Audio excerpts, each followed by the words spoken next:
my crafty friends. I want to be working on Christmas cards kind of all year long, just maybe once a month or so. Make a card, make a couple of cards. So these are the cards that I've made to share for June 2024. And I started with this Slimline pattern paper pad by Whimsy Stamps. I have a number of their pads. I really like them. They make Slimline cards so quick and easy. They work great for mini Slimlines, and you can cut them down to also work on A2 size cards. I have a number of them in different themes, and I really get a lot of use out of them. So this one is the Frozen, and I'll just show you quickly here some of the patterns. So you can see it fits on a Slimline card. It is 8.5 by 3.5 inches. You can trim them down slightly if you want some of the card base showing, but some really fun winter scenes that you can add die cuts or stamped images to, big, bold sentiments, or smaller ones on mat. There's such a huge variety of ways that you can use these Slimline paper pads. I've made 2 cards here. I didn't plan on making 2 cards, but yeah, kind of messed up, had problems.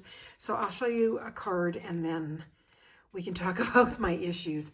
So I did use a full sheet, and it is a wiper card. Because I don't know for sure who I'm sending this to, I usually put little pull here tabs so that they know how to open the card, because if you're sending it to a non-card maker, I've watched people struggle. They don't know what to do. They know it comes up somehow, but they don't know what to do with it. So, and I don't want to send like instructions, so this makes it very self-explanatory. Yeah, so, oh, and I'll show you the back of the card as well. So there's another piece of paper on the back and lots of room to sign or add a personal greeting. So I started off with this 5x7 wiper card, rectangle wiper card. It's Sam Calcott at Made to Surprise. And I actually had a friend call me when I posted my first wiper card made with it. And she said, why would you buy a die set that makes a wiper card? I mean, really, there's 3 pieces. There's a front, there's a back, and there's the wiper inside. There's a couple of score lines. Like, they're supposed to be so easy to do. I can't do them. I cannot wrap my brain around wiper cards. 99% of the time, I do them backwards so that when they're finished, they look like this, and you close them up and put them in the envelope. Well, that's not what they're supposed to do. And it's really hard if you're doing a bigger card to fit this in an envelope with that sticking out. Like, it just makes no sense to have it finished that way. And yet that's the only way my brain computes wiper cards. It's absolutely ridiculous. So a couple of years ago, I was visiting Arizona, and Craft Stash US, they had just a huge sale on some Made to Surprise dies. So I did pick up a couple, and this was one of them. I mean, for all that you get in it, I thought maybe this will help me make wiper cards. It didn't. I tell you, I don't know what it is. So you get all of these dies included with the layering dies, and I'm just moving that out of the way here. So this is the main piece here.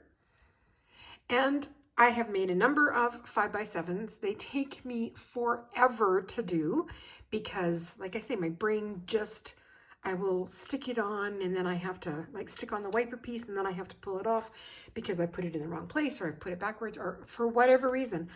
I don't know what it is about wiper cards. You can give me a fancy fold die cut. I mean, I was on Karen Burniston's design team for over 10 years. And when the design team gets the sample dies for a new release, there's no instructions, there's no packaging. And generally we can sit and figure those out. And they are fairly complicated fun folds. They're easy to do, especially if you have instructions. But like, my brain understands those, but not wiper cards. So here is the wiper mechanism. And again, like, so with a rectangle and 2 score lines and a smaller rectangle with a diagonal score line, you can make a wiper card. Well, everybody but me can apparently make wiper cards. So I even have a sample that I just threw together out of scrap cardstock, thinking that, well, if I kept that inside, I could see how it goes together, and that will make sense in my head. Yeah, it didn't even help this time. I don't know what to say. However, I do have 2 cards that are made, and I made them successfully. So, I mean, they took me forever to make, considering how easy they are for the majority of people making wiper cards. but I'm happy with them, and I did it. And I did something a little bit different with them as well, making them using this smaller pattern paper rather than making it a 5x7 card with pattern paper layers. So all you do is you lay this on the Slimline paper. I put it in place with removable tape so it didn't slide, and I ran it through.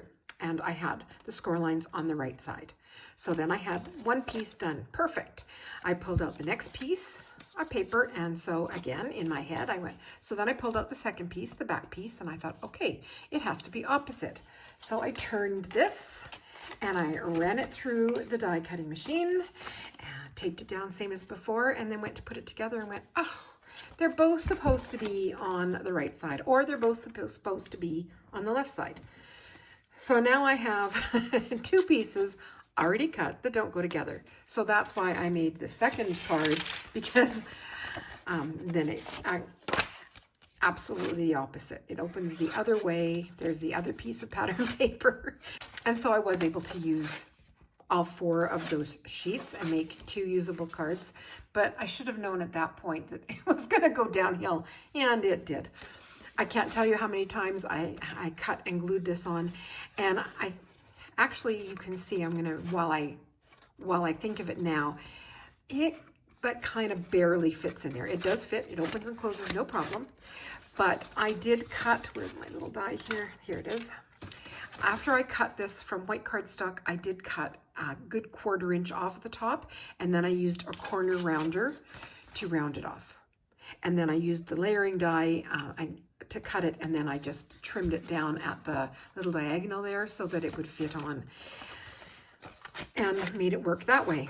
Now the stamps are, I got them last year. They are Above It All from Stampin' Up, and it's a Stampin' and Die Set. It was a bundle.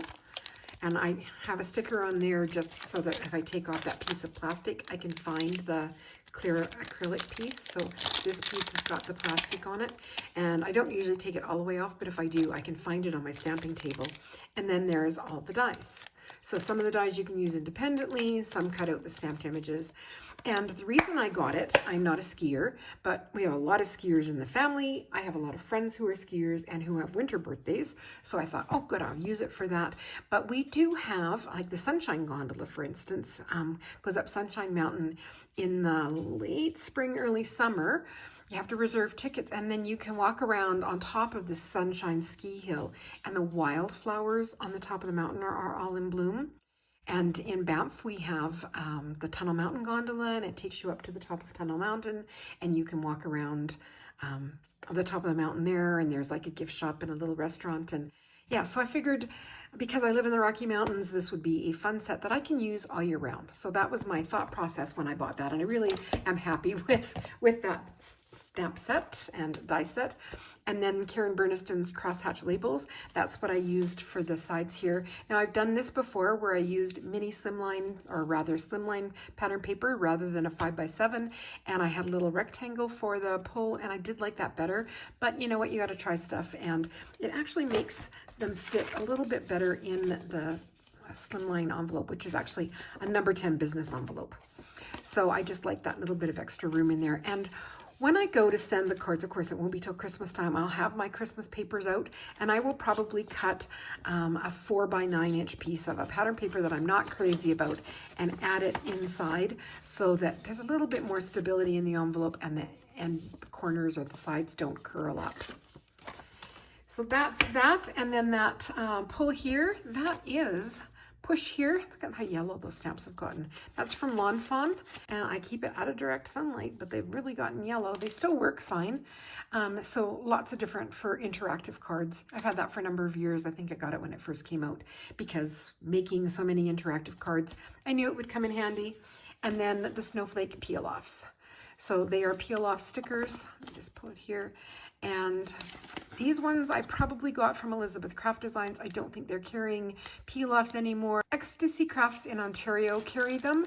And, oops, that one came off there.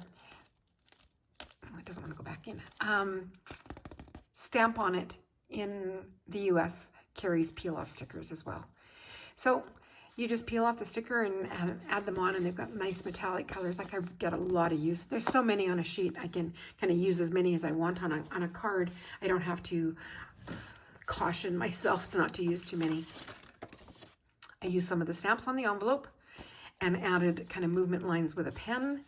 And then, like I say, there is that second card.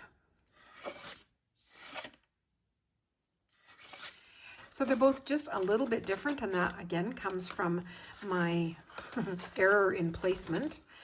But two cards that I can send out for Christmas. Nobody will know that I had such a terrible time making them, that it was frustrating, and that it took me forever to actually make them. If you enjoyed my video today, please hit that like button. That is such a help for YouTubers. Subscribe to see more, and that's it for me today.